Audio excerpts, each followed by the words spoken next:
4월 24일 목요일, 오늘 10% 이상 급등한 종목과 그 이유에 대해서 알아보겠습니다. 오늘 장은 오후 4시 키움증권 기준으로 코스피 지수는 0.13% 하락한 2522.33포인트로 마감했습니다. 외국인과 기관은 매도로 임한 가운데 개인은 매수로 대응했네요. 오늘 코스피 거래 대금은 7조 원입니다. 한편 코스닥 지수는 어제와 똑같은 726.08포인트로 마감했습니다. 외국인과 기관은 매도로 임한 가운데 개인은 매수로 대응했네요. 오늘 코스닥 거래 대금은 5조 원입니다. 그럼 본격적으로 오늘의 급등 종목들을 살펴볼게요. 오늘 10% 이상 급등한 종목은 총 33종목으로 코스피에서는 7종목, 코스닥에서는 26종목이 나왔습니다. 이 중 상한가 종목은 알파녹스, 블루엠텍, 에이프로, 큐라티스, 버넥트, HK이노엔, 삼육물산, 인벤티지랩 8종목이고요. 오늘 하한가 종목은 메디콕스 한 종목이 있었습니다. 총 33개의 급등 종목 중 상위 30개 종목들을 테마별로 묶어보니 5개 테마로 나눠볼 수 있었어요. 그 외 나머지는 개별 이슈로 오른 종목들인데요. 먼저 1번 비만 치료제 테마입니다. 어제 장마감 후 인벤티지랩이 먹는 비만약의 일주일 지속 효과를 입증했다고 전해졌습니다. 해당 단독 기사에 따르면 인벤티지랩은 자체 신규 플랫폼 기술을 통해 비만약의 지속 효과를 입증했으며 글로벌 빅파마 기업들보다 수십 배 높은 흡수율 증가도 증명했다고 전해졌는데요. 먹는 다이어트 약들은 보통 하루에 한 번 정도는 복용해야 하는데 인벤티지랩의 플랫폼 기술을 적용할 경우 일주일에 한 번만 복용해도 효과가 지속될 수 있다고 알려졌어요. 이 같은 소식 속 인벤티지랩이 플랫폼 수출 기대감을 입으며 상한가에 들어간 가운데 인벤티지랩의 자회사인 큐라티스도 동반 상한가로 마감했습니다. 한편 노보노디스크의 한국지사는 비만 치료제인 위고비에 대한 청소년 투여 허가를 신청했다고 전해졌는데요. 위고비는 현재 성인 환자만 사용할 수 있지만 청소년에게도 안전성과 유효성이 확인됐다는 점을 입증한다면 식약처의 허가를 받을 수 있을 것으로 전망되고 있습니다. 이 같은 소식들 속에서 비만 치료제 관련주들이 강세를 보였습니다. 이 중에서도 HK이노엔은 언론을 통해 파트너사인 세벨라가 위식도 역류질환 신약인 K캡의 미국 임상 3상 결과를 발표했다고 밝혔는데요. K캡은 1차 및 2차 평가지표를 모두 충족했으며 올해 4분기에는 미국 FDA에 신약 허가 신청을 제출할 계획이라고 전해졌습니다. 이 같은 소식에 HK이노엔이 상한가로 마감해 주었네요. 다음은 이번 트럼프 주니어 테마입니다. 트럼프 대통령의 장남인 트럼프 주니어가 다음 주 한국을 방문한다고 전해졌습니다. 신세계그룹 정용진 회장의 초청으로 한국을 방문하게 됐다고 전해졌는데요. 해당 단독 기사에 따르면 정 회장은 트럼프 정부와의 소통을 위한 다리 역할을 해달라는 재계의 요청으로 평소 친분이 있는 트럼프 주니어를 초청했다고 전해졌습니다. 이 같은 소식에 신세계그룹주들이 상승했으며 트럼프의 재선 취임식에 초청받았던 홍준표 관련주들도 상승세를 보였습니다. 다음은 3번 화장품 테마입니다. 트럼프의 관세 정책으로 인한 타격 속에서도 국내 화장품 기업들의 경쟁력은 유지될 것이라는 전망이 나왔습니다. 트럼프 정부의 상호 관세율은 한국과 프랑스, 이탈리아가 20%이며 캐나다와 멕시코는 25%로 대부분 유사한 수준인데요. 특히 미국이 중국에게 145%의 관세를 부과한 가운데 중국산 제품의 가격 경쟁력은 매우 떨어졌으며 한국 기업들이 반사수혜를 입을 것으로 전망되고 있습니다. 화장품 기업들 중에서도 미국 현지 생산 체제를 갖추고 있는 화장품 ODM 기업들은 직접적인 수혜를 받을 것이라는 전망도 나오고 있는데요. 이 같은 분석에 화장품 기업들이 상승세로 마감해 주었네요. 이 중에서도 CTK는 언론을 통해 계열사인 CTK바이오가 블루보틀 커피 코리아와 생분해 플라스틱 제품 계약을 체결했다고 밝혔는데요. 이재명 후보가 최근 온실가스 감축을 위한 탈플라스틱 목표를 밝힌 가운데 친환경 제품을 만드는 기업들이 강세를 보인 바 있으니 참고해주세요. 다음은 4번 AI 테마입니다. 이재명 후보가 SNS를 통해 호남 지역의 공약으로 AI 에너지 산업과 농생명이 함께 성장하는 지속가능한 메가시티를 만들겠다고 밝혔습니다. 이와 함께 광주 지역의 국가 AI 컴퓨팅 센터를 확충하여 AI 선도도시로 만들겠다고 밝혔어요.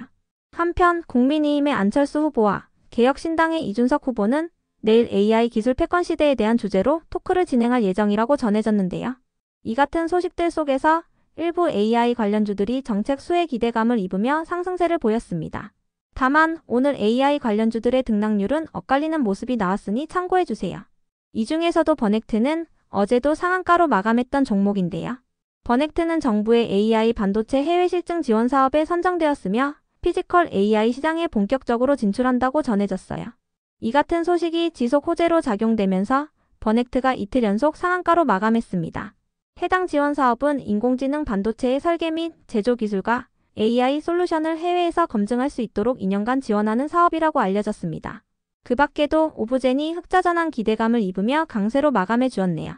다음은 5번 통신장비 테마입니다. 하나증권이 리포트를 통해 통신장비 업종이 올해 하반기부터 빅사이클에 진입할 가능성이 높다고 분석했습니다.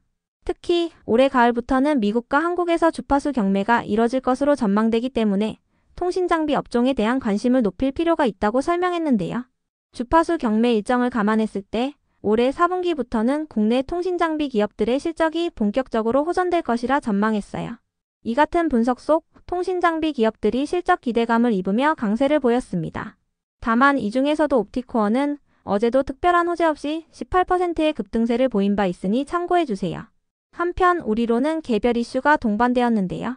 일본의 전자기업인 도시바의 연구팀이 일반 통신망을 이용한 양자통신에 성공했다고 전해진 가운데 우리로가 양자암호 통신용 부품을 도시바에 공급 중이라는 사실이 부각되었습니다.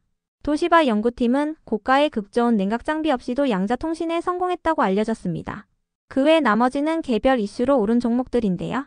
먼저 알파녹스와 벨로크, 딥마인드 등 위 기업들의 급등 이유는 파악되지 않았습니다. 이 중에서도 YOM은 최근 경영권 분쟁 소송 공시가 있었으며 한솔인티큐브는 최근 이재명 관련주로 묶인 바 있으니 참고해주세요. 다음으로 A프로가 상한가로 마감했습니다. 영국에서 진행되는 11조 원 규모의 수소 프로젝트에 타이탄볼트가 배터리 단독 공급사로 선정됐다고 전해졌기 때문인데요. 타이탄볼트는 영국의 에너지 기업으로 국내 배터리 기업인 그리너지의 셀을 기반으로 한 배터리 시스템을 유럽 시장에 공급하게 됐다고 전해졌어요. 이 같은 소식 속 A프로가 그리너지의 지분을 보유 중이라는 사실이 부각되며 상한가로 마감했습니다. 또한 그리너지와의 협력을 추진 중인 지아이텍도 상승세로 마감해 주었네요. 이어서 삼육물산이 3일 연속 상한가로 마감했습니다. 이재명 후보가 최근 온실가스 감축을 위한 목표를 밝힌 가운데 친환경 제품을 만드는 기업들 일부가 상승세를 보이고 있는데요. 삼육물산은 음료 포장 용기를 생산하는 기업으로 친환경 산소 차단 코팅 필름을 개발하고 미국 FDA의 인증을 획득했다고 알려져 있습니다. 다음으로 캠퍼스N이 토큰증권 관련주로 부각되며 강세를 이어갔습니다. 이재명 후보의 정책연구소에 토큰증권 관련 인사가 참여했다고 전해지면서 캠퍼스N이 토큰증권 관련주로 지속 부각되며 강세를 이어간 것으로 파악됩니다. 캠퍼스N은 상반기 중으로 콘텐츠를 기반으로 한 토큰증권 플랫폼 개발을 완료하고 본격적인 사업 추진에 나서는 것이 목표라고 전해졌습니다. 이어서 HD현대미포는 1분기 흑자 전환한 실적을 발표하며 상승했습니다. 전년 동기 대비 매출액은 18% 증가한 1.1조 원을 기록하고 영업이익은 흑자 전환한 685억 원을 기록했는데요. HD현대미포 외에도 HD한국 조선해양과 HD현대사모 등의 조선 기업들이 호실적을 발표하면서 오늘 조선테마가 상승세를 보였으니 참고해주세요. 다음으로 CI테크의 급등 이유는 파악되지 않았는데요. 최근 상지건설이 이재명 관련주로 부각되면서 10거래일 연속 상한가에 들어간 바 있습니다. 상지건설의 급등세 속에서 상지건설의 주요 주주인 협진과 상지건설의 투자사로 알려진 CI테크도 강세를 보인 바 있으니 참고해주세요. 참고로 CI테크는 연천군 일대에 토지를 보유하고 있어서 대북 관련주로도 묶이는 편입니다. 이어서 하나솔루션은 1분기 흑자 전환한 실적을 발표하며 강세를 보였습니다. 전년 동기 대비 매출액은 31% 증가한 3조 원을 기록하고 영업이익은 흑자 전환한 303억 원을 기록했다고 발표했습니다. 하나솔루션은 특히 신재생 에너지 부문의 실적이 호조를 보였으며 미국의 주택용 에너지 사업이 수익성을 끌어올린 것으로 알려졌습니다. 다음으로 광무는 주주가치 제고를 위한 자사주 취득 신탁 계약을 체결했다고 공시하면서 상승세를 이어갔습니다. 한국투자증권과 50억 원 규모의 신탁 계약을 체결했으며 계약 기간은 4월 22일부터 10월 22일까지입니다. 이어서 PNS 미케닉스는 NH증권의 신규 리포트가 붙어주며 강세를 보였습니다. NH증권은 PNS 미케닉스의 매출 성장세가 지속되고 있다고 밝혔는데요. 목표 주가는 제시하지 않았으니 참고해주세요. 다음으로 미스터블루를 비롯한 웹툰 관련주들이 상승했습니다. 문화체육관광부가 애니메이션 산업진흥 기본계획을 발표했기 때문인데요. 문체부는 애니메이션 산업의 매출액을 2030년까지 1조 9천억 원 규모로 확대할 계획을 발표했으며 이를 위한 과제를 제시했습니다. 그 밖에도 최근 이재명 후보가 대구의 웹툰 도서관을 방문했던 가운데 민주당이 콘텐츠 분야에 대한 정책을 대선 공약으로 추진한다고 전해지면서 웹툰 관련주들이 강세를 보인 바 있으니 참고해주세요. 끝으로 오늘은 하한가를 간 종목도 한 개가 있었는데요. 메디콕스는 검찰이 메디콕스에 대한 강제 수사에 나섰다고 전해지면서 하한가로 마감했습니다. 검찰은 메디콕스가 회사 돈을 이용하여 부동산 시행사에 투자하고 이를 허위로 공시한 의혹을 토대로 수사에 착수했다고 전해졌습니다. 그럼 오늘의 거래량과 거래대금 상위 종목들을 시장별로 살펴보고 마칠게요.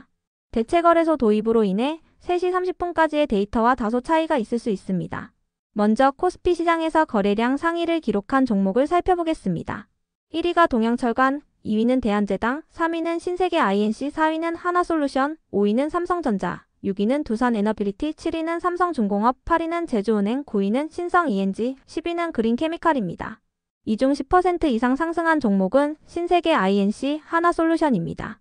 신세계 INC는 트럼프 주니어 방한 소식에 상승했으며 하나솔루션은 실적 발표가 있었습니다. 한편 코스닥 시장에서 거래량 상위를 기록한 종목은 1위가 우리로, 2위는 미스터블루, 3위는 자연과 환경, 4위는 신라젠, 5위는 지엘팜텍, 6위는 나무기술, 7위는 와이즈버즈, 8위는 한국선제, 9위는 경남스틸, 10위는 인성정보입니다. 이 중 10% 이상 상승한 종목은 우리로, 미스터블루, 한국선제입니다. 우리로는 통신장비 및 양자암호 관련주이자 개별 이슈가 있었습니다. 미스터블루는 웹툰 관련주이며 한국선제는 홍준표 관련주입니다. 다음으로 코스피 시장에서 거래대금 상위를 기록한 종목을 살펴보겠습니다. 1위가 하이닉스, 2위는 삼성전자, 3위는 한미반도체, 4위는 하나솔루션, 5위는 하나오션, 6위는 HD현대미포, 7위는 HD현대중공업, 8위는 두산에너빌리티, 9위는 신세계 INC, 10위는 HD한국조선해양입니다. 이 중 10% 이상 상승한 종목은 하나솔루션, HD현대미포, 신세계 INC입니다. 하나솔루션과 HD현대미포는 실적 발표가 있었으며 신세계 INC는 트럼프 주니어 관련주로 상승했습니다. 한편 코스닥 시장에서 거래대금 상위를 기록한 종목은 1위가 포바이포, 2위는 블루엠텍, 3위는 신라젠, 4위는 경남스틸, 5위는 온코닉 테라피틱스, 6위는 신플랫폼, 7위는 삼연, 8위는 HK이노엔, 9위는 한국선제, 10위는 네이처셀입니다. 이 중 10% 이상 상승한 종목은 블루엠텍, HK이노엔, 한국선제입니다. 블루엠텍과 HK이노엔은 비만 치료제 관련주이며 특히 HK이노엔은 개별 이슈가 동반되었습니다. 한국선제는 홍준표 관련주입니다.